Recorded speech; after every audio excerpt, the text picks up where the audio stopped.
சில லேடிஸ் பார்த்தீங்கன்னா யாராவது குறை சொன்னாங்கன்னா உடனே பயங்கரமாக கோவப்படுவாங்க, இல்லைன்னா அழுவாங்க, இல்லைன்னா பயங்கரமாக ரியாக்ட் பண்ணுவாங்க. ஆனால் சில லேடிஸ் இருக்காங்க, என்ன சொன்னாலும் அமைதியாக இருப்பாங்க, பொறுமையாக கேட்பாங்க, அப்சர்வ் பண்ணுவாங்க, எல்லாத்தையும் பண்ணிட்டு ஒரு வரியில் ஒரு பதில் சொல்லுவாங்க. அதில் ஒரு கிளாரிட்டி இருக்கும், அதில் பவர் இருக்கும். இவங்க எல்லாருமே லவுட் கிடையாது, ஆனால் இவங்க எல்லாருமே பயங்கரமாக ஸ்ட்ராங்கான பர்சன்ஸ். ஏன்னா இவங்க எல்லாருக்குமே இமோஷனல் இன்டெலிஜென்ஸ் இருக்கு. இன்னைக்கு நம்ம பார்க்க போகிற டாபிக் இமோஷனல் இன்டெலிஜென்ஸ் இன் ஸ்ட்ராங் விமென். சரி, இமோஷனல் இன்டெலிஜென்ஸ் அப்படின்னா என்ன? நான் நல்லவ அப்படின்னு ஆக்ட் பண்ணுறதெல்லாம் கிடையாது.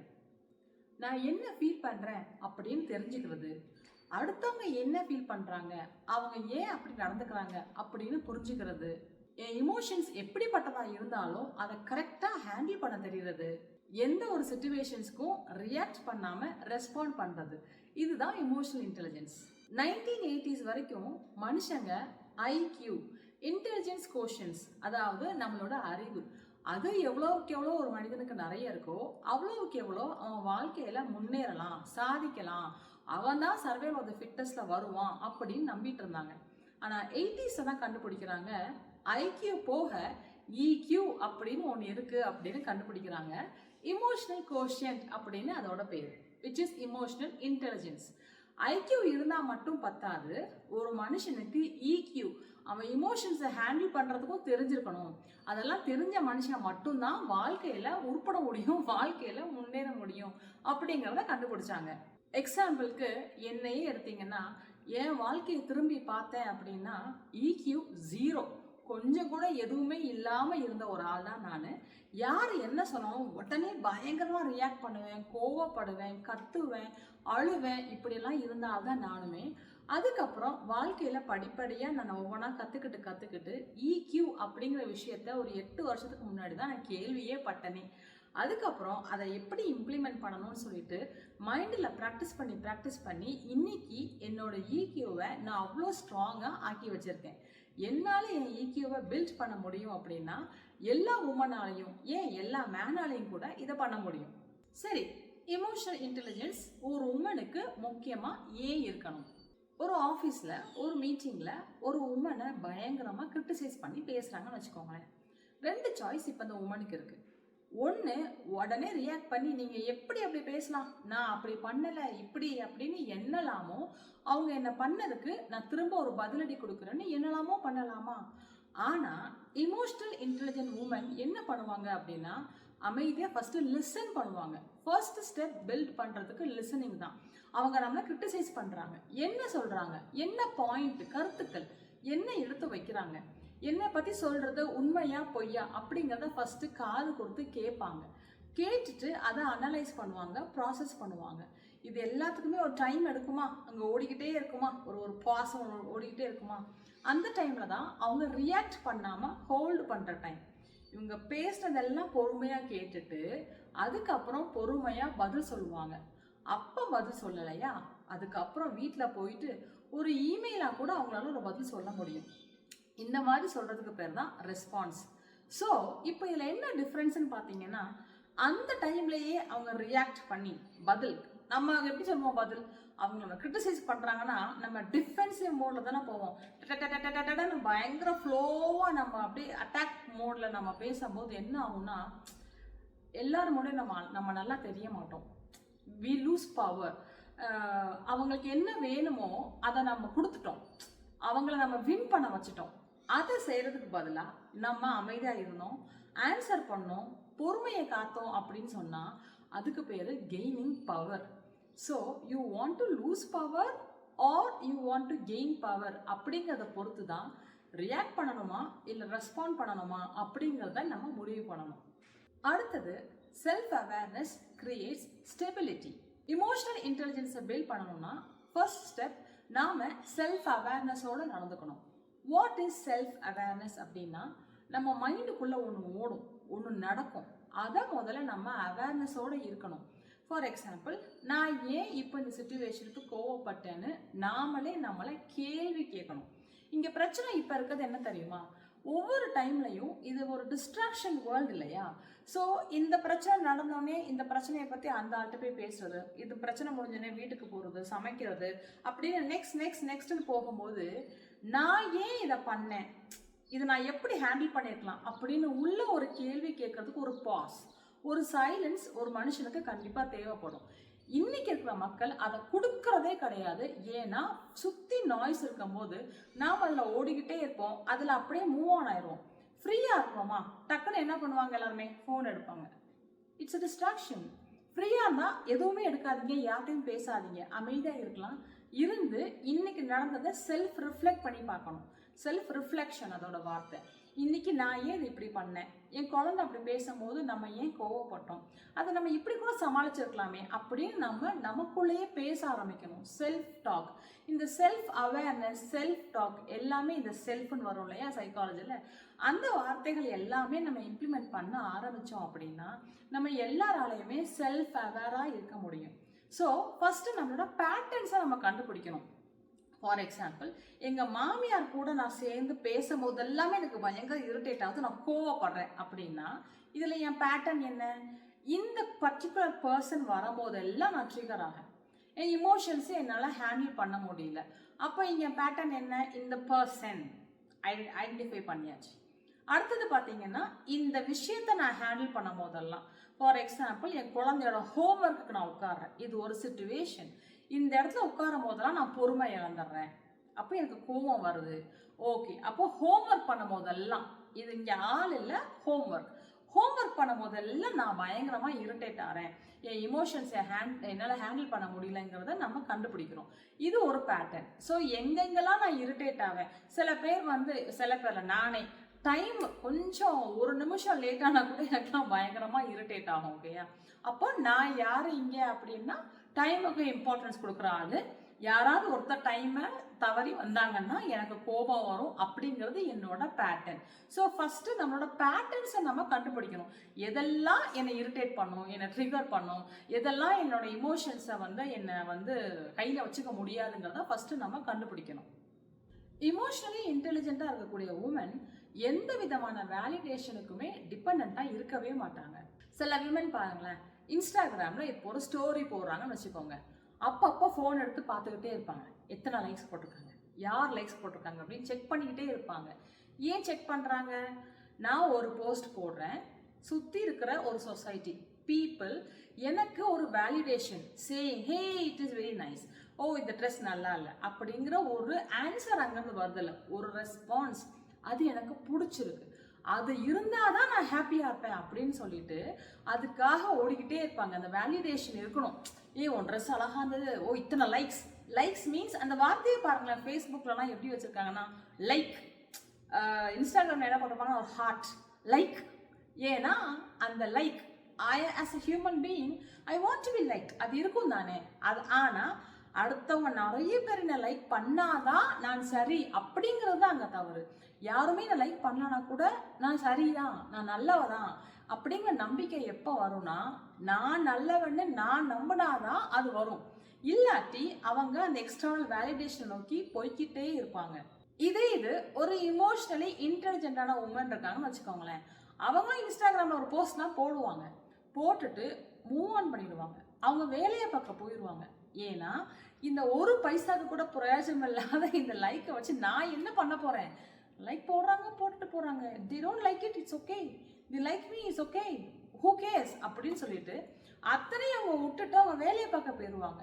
இப்போ யோசிச்சு பாருங்க, இங்கே யார் டிஸ்ட்ராக்டடாக இருக்கா, இங்கே யார் ஸ்டேபிள் மைண்டாக இருக்கா, யார் கையில் நிறைய டைம் இருக்குது, யார் கையில் டைமே இல்லாமல் ஃபோனில் நோண்டிக்கிட்டு டைமை வேஸ்ட் பண்ணிகிட்டே இருக்காங்க. நீங்கள் கம்பேர் பண்ணி பாருங்களேன், உங்களுக்கே தெரியும். ஸோ இப்படி இருக்கும்போது எந்த உமன் வாழ்க்கையில் ப்ரொடக்டிவாகவும் க்ரோத்தை நோக்கியும் போக முடியும், எந்த உமன் போக முடியாது? ஆப்வியஸ்லி இமோஷனலி இன்டெலிஜென்ட்டாக இருக்கவங்களால மட்டும்தான் போக முடியும். டைம் இருக்குது அவங்க கையில், மைண்டு ஸ்டேபிளாக இருக்குது, அடுத்த தேவையில்லாத கதைகள் யாரோட வேலிடேஷனை பற்றியுமே அவங்க கவலைப்படலைங்கும் போது இவங்க தான் வாழ்க்கையில் மேலே போக முடியும். இமோஷனலி இன்டெலிஜென்ட் பீப்புளால் மெயின் என்ன தெரியுமா, இன்டர்னல் செல்ஃப் growth அதை வந்து அவங்க பில்ட் பண்ணிக்கிட்டே இருப்பாங்க. இந்த ஸ்ட்ரென்த் இருக்குல்ல இன்டர்னலி, அதை பில்ட் பண்ணிகிட்டே இருப்பாங்க.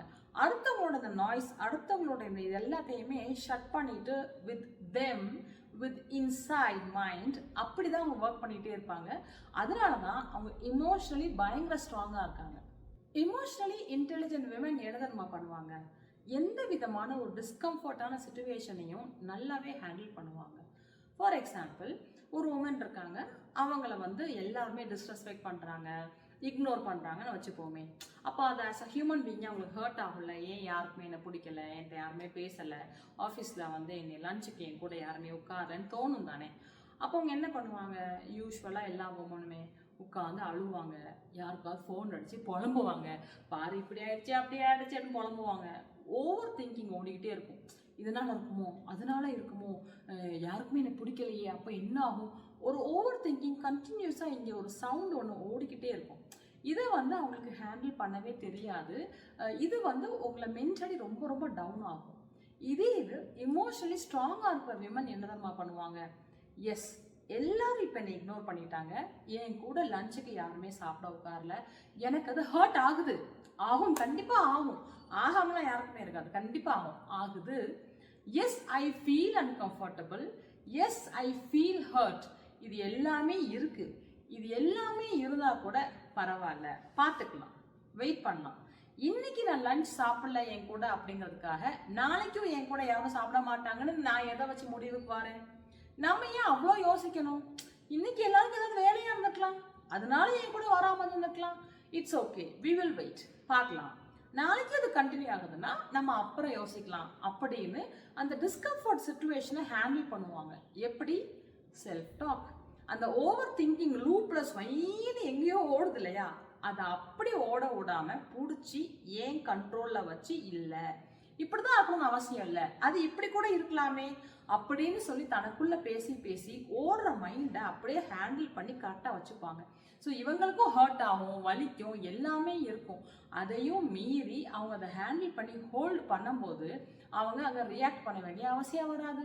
ரெஸ்பாண்ட் பண்ணுவாங்க. ஓ, நீங்கள் இன்னைக்கு யாரும் சாப்பிட வரலையா, பரவாயில்ல, பார்த்துட்டேன், அதெல்லாம் ஒன்றும் பிரச்சனை இல்லை, நான் தனியாக சாப்பிட்டுக்கிறேன் அப்படிங்கிற ஒரு ஆன்சர் அங்கே ரியாக்ட் பண்ணாமல் ரெஸ்பான்ஸ் மூலமாக கொடுக்க முடியும்.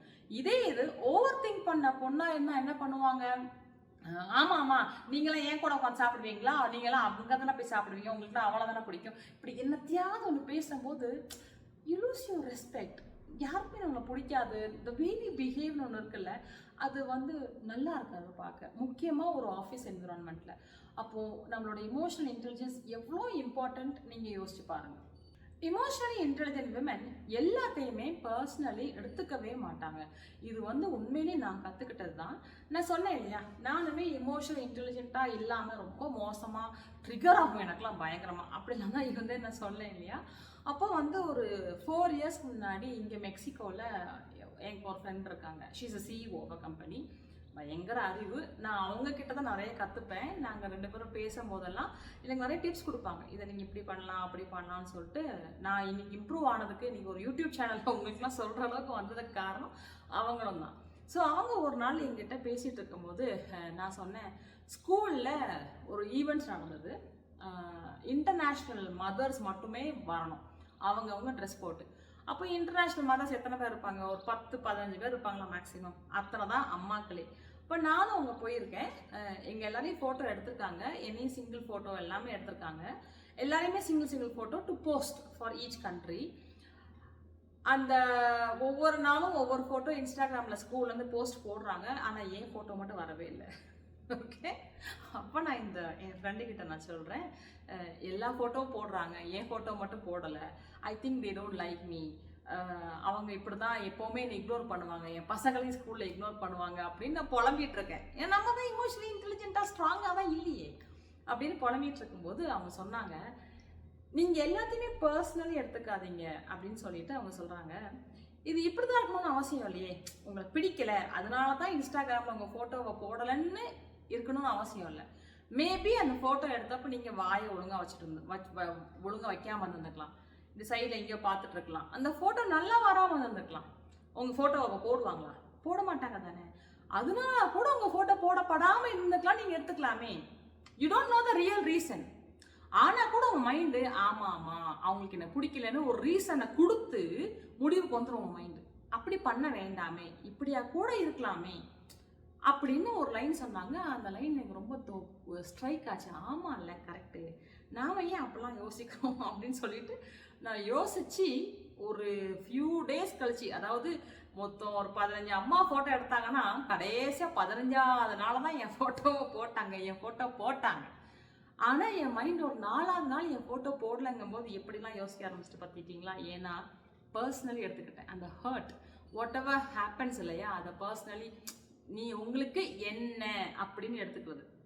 அப்படி எடுத்துக்காம டியூ டு சிச்சுவேஷன் இப்படியா இருக்கலாம் அப்படியா இருக்கலாம், நம்ம ஒரு நல்ல மீனிங் நம்ம கொடுத்துக்கிட்டோம்னா நாம நிம்மதியா இருக்கலாம்.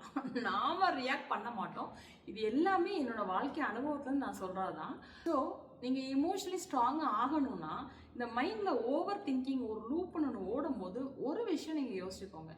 ஒரு மனுஷன் ஒரு பர்சனோட பிஹேவியர் அப்படின்னு வரும்போது அதுக்கு காரணம் நானா தான் இருக்கணும்னு அவசியம் கிடையாது. அவங்களோட சிச்சுவேஷனா கூட இருக்கலாம், அதனால கூட அப்படி நடந்துருந்துருக்கலாம் அப்படின்னு நம்ம யோசிச்சோம் அப்படின்னா பர்சனலி நம்ம எடுத்துக்க மாட்டோம். நல்லா புரிஞ்சுக்கோங்க, இந்த பர்சனோட பிஹேவியருக்கு நான் தான் தப்பு, என்னால தான், அவங்களுக்கு என்ன பிடிக்கல அதனாலதான்னு பர்சனலி எடுத்துக்காம அவங்க சிச்சுவேஷன் அப்படின்னு நம்ம யோசிக்கணும். இமோஷனலி ஸ்ட்ராங்காக இருக்கிறவங்களோட கம்யூனிகேஷன் ரொம்பவே காமாகவே இருக்கும். நான் சொன்னேன் இல்லையா, நான் பயங்கரமாக இமோஷனலி வீக்காக இருந்தக்கூடிய ஒரு பர்சன் சொல்லிட்டு, யாராவது என்னை ஏதாவது சொன்னால் பயங்கரமாக கோவப்பட்டு அதை சவுண்டெல்லாம் பயங்கரமாக எகிரிடும். எல்லாரும் நம்ம பார்க்குற அளவுக்கு ஆகி கத்தி கித்தி அப்படி தான் நான் ரியாக்ட் பண்ணிட்டு இருந்தேன். ஒரு 2 இயர்ஸ்க்கு முன்னாடி எங்கள் ஃபேமிலியில் ஒரு பெரிய மனுஷன், அதாவது வயசில் ரொம்ப பெரிய ஒரு ஆள், ரெஸ்பெக்ட்ஃபுல்லான ஒரு பர்சன். அந்த பர்சன்கிட்ட நான் ஃபோனில் பேசிகிட்டு இருக்கும்போது நான் என்ன பண்ணேன் ஏது பண்ணேன் எதுவுமே தெரியாமல், அதாவது அங்கே நான் தப்பே பண்ணலை, அவங்க சைடு தான் மிஸ்டேக்கு, பட் அது அவங்களுக்கு தெரியாமல் என்னை பிடிச்சி தாட்டு போட்டு பயங்கரமாக திட்டுறாரு.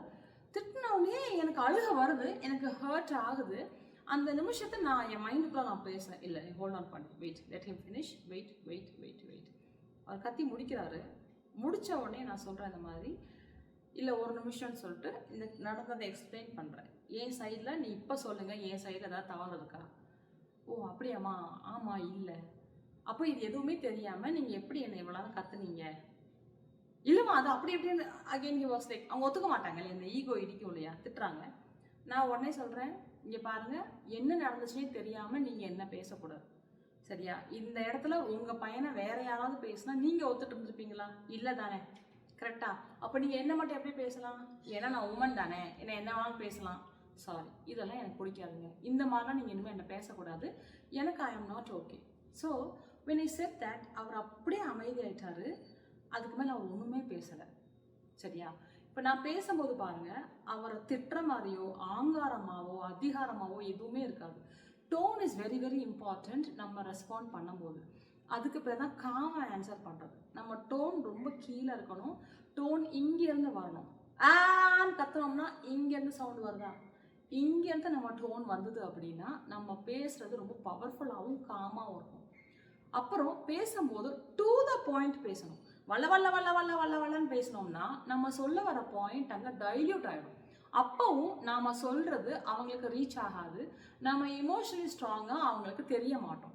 ஸோ நம்ம மேலே தவறே இல்லைனா கூட அதை நம்ம எப்படி அந்த ஆளுக்கு புரிய வைக்கிறோங்கிறது இருக்கணும். அப்படின்னா விமெனுக்கு ரொம்ப ரொம்ப மெயின் இமோஷ்னலி நம்மளை ஹேண்டில் பண்ணுறது. ஏன்னா நம்ம டக்குன்னு அழுறதுனாலேயே மென் நம்மளை மதிக்க மாட்டாங்க. ஒன்றா இவங்க அழுதுருவாங்க அப்படின்னு ஒரு லைன் சொல்கிறாங்க இல்லையா, நமக்கு ஏன் அந்த கெட்ட பேர்? நாம் ஏன் நம்ம இமோஷன்ஸில் ஒர்க் பண்ணக்கூடாது?